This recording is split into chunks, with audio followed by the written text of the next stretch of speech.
با عرض سلام. مایکل اچ هارت یک ستاره فیزیکدان یهودی الاصل امریکایی است که به تاریخ 28 اپریل سال 1932 میلادی در شهر نیویورک به دنیا آمد.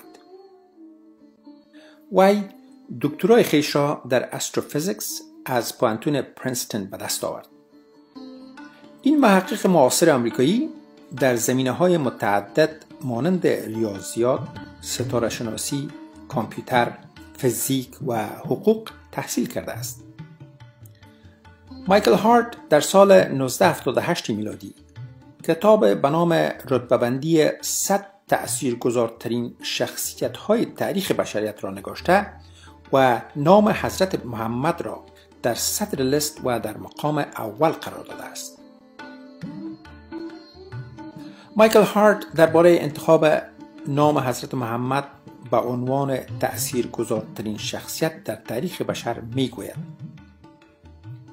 انتخاب من برای قرار دادن نام حضرت محمد در صدر لیست شخصیت‌های تأثیرگذار جهان ممکن است مورد تعجب برخی خوانندگان گردد و ممکن برای دیگران سوال برانگیز باشد. اما حضرت محمد در تاریخ تنها مردی است که توانست در امور دینی و دنیوی به صورت استثنایی موفق باشد. مایکل هارت میگوید که تأثیر حضرت محمد پس از گذشت 14 قرن همچنان بر قوت خود باقی است و وی تنها رهبر سیاسی است که توانست دولت قوی و پیروزمند بر مبنای دین و علم بنا سازد و به همین خاطر شایسته است که نام وی در صدر لیست 100 تأثیرگذارترین شخصیت در تاریخ بشریت باشد. هارت از تمام ادیان و مذاهب، اعم از مسلمان و غیر مسلمان، حضرت محمد را تأثیرگذارترین شخصیت در تاریخ بشریت دانسته و او را مستحق این لقب می داند. مایکل هارت در کتابش حضرت محمد را با حضرت عیسی پیامبر عیسویان مقایسه کرده و گفته است که حضرت محمد علاوه بر یک رهبر دینی، یک رهبر دنیوی نیز بوده و همین امر باعث تأثیرگذاری عمیق وی در تاریخ بشریت و برتری ایشان نسبت به دیگران است.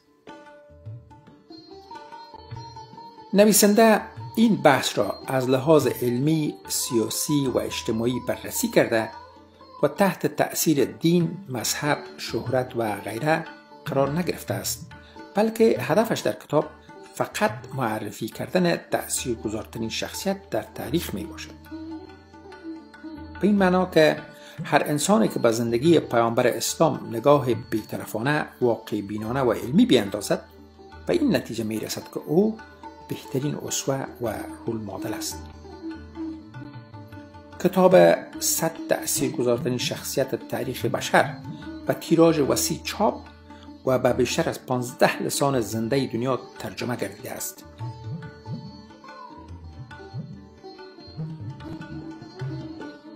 ما در اینجا از 10 شخصیت برگزیده به ترتیب از دهم تا اول نام میبریم. دهم، آلبرت اینشتین. اینشتین دانشمند یهودی الاصل در سال 1879 میلادی در جرمنی به دنیا آمد و در سال 1955 در امریکا فوت کرد. وی تئوریتیکال فیزیسیست یا فیزیسیست نظری بود و بیشترین شهرتش به خاطر فرضیه نسبیت است. نهم، کریستوفر کولومبوس.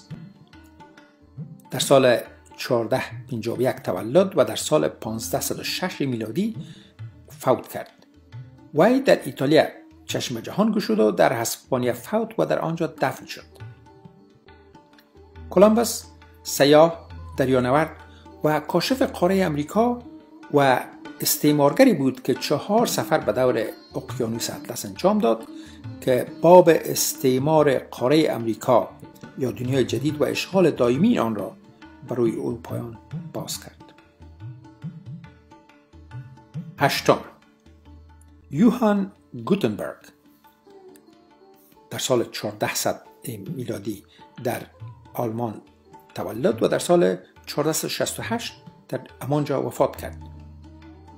وی مخترع ماشین چاپ به شکل معاصر آن است. گرچه از گوتنبرگ اغلب با عنوان مخترع صنعت چاپ یاد می شود، اما آنچه را که او انجام داده ابداع اولین روش استفاده از حروف چاپی قابل جابجایی و ماشین چاپ بود که این امکان را فراهم می آورد تا بتوان مطالب نوشته شده گوناگون را با سرعت و دقت به چاپ رساند. البته صنعت چاپ 400 سال قبل از وی توسط یک تجار چینایی به نام بیشینگ استفاده می شد و حدود 200 سال قبل نیز در کوریا مورد استفاده قرار داشت. هفتم، سایلون، سال 50 الی 121 میلادی. سایلون دانشمند و سیاستمدار چینایی از سلسله شاهان هان چین بود. وی به عنوان مخترع کاغذ به شکل امروزی آن شناخته شده است. گرچه کاغذ به شکل متفاوت آن قرنها قبل از آن هم وجود داشته است. ششم، سنت پاول، سال 4 الی 64 میلادی. سنت پاول از جمله حواریون حضرت عیسی پیامبر خدا بود. وی در خانواده یهودی در ترکیه تولد و در ایتالیا فوت کرد و در روم دفن است. سنت پاول هرگز حضرت عیسی را ندیده بود، ولی بخش‌های زیاد از انجیل امروزی را نوشته‌ها و نامه‌های سنت پاول تشکیل می‌دهد. وی که در اوایل از دشمنان سرسخت عیسویت بود، در شکل دادن مسیحیت به صورت امروزی آن رول بارز دارد. پنجم، کنفوشیوس، سال 475 الی 551 قبل از میلاد. کنفوشیوس فیلسوف، نظریه پرداز سیاسی و معلم مشهور چینایی است. تعلیمات و آموزه های معنوی کنفوشیوس شهرت جهانی دارد. چهارم، سیدارتا گواتاما بودا که به نام بودا مشهور است.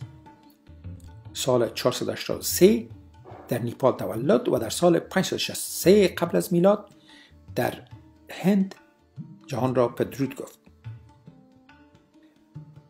بودا شاهزاده‌ای بود که قصر و زندگی راحت را ترک کرد و راهب، حکیم، متفکر، فیلسوف و معلم رهبر مذهبی شد. سه چیز را نمیتوان برای مدت طولانی کتمان کرد: آفتاب، مهتاب و حقیقت را، از گفته های معروف بوداست. بودا بنیانگذار مکتب بودایی و یا بودیزم است. سوم، حضرت عیسی روح الله، سال 4 قبل المیلاد الی سال 30 میلادی تا عروج. حضرت عیسی در شهر بیت لحم در ایالت ناصریه منطقه یهودی نشین فلسطین به دنیا آمد و پسر حضرت مریم بود. وی رهبر معنوی و پیامبر اولوالعزم الهی بود که برای هدایت یهودیان کتاب انجیل به وی نازل شده بود. خاخام‌های یهودی کوشش کردند که وی را به جرم کفرگویی و اغتشاش توسط رومی‌ها به دار بکشند. دوم، اسحاق نیوتن. نیوتن به تاریخ 25 دسامبر سال 1642 میلادی در انگلستان تولد و در 31 مارچ 1707 میلادی در انگلستان درگذشت. نیوتن فیلسوف، ستاره‌شناس، فیزیکدان، ریاضیدان و دانشمند شهیر انگلیس است که خدمات علمی ارزشمندی به انجام داده است. اول، حضرت محمد مصطفی صلی الله علیه و آله و اصحابه و سلم در سال 570 میلادی در شهر مکه چشم به جهان گشود و در سال 632 میلادی در شهر مدینه از جهان رحلت کرد. حضرت محمد پیامبر اسلام و رهبر دینی و دنیوی بیش از 1.5 میلیارد مسلمان است. تعالیم قرآنی غرض هدایت بشر در طول 23 سال به وی ناصل گردیده است. گرچه کتاب مایکل هارت در سال 1992 میلادی تجدید چاپ و ادیت گردید، ولی نام 10 شخصیت اول تغییر نکرد. قرار دادن اسم پیامبر در صدر لیست 100 تأثیرگذارترین شخصیت‌های تاریخ بشریت قابل تحسین است و این کار صرف واقع‌بینی مؤلف کتاب را نشان می‌دهد و بس. و السلام.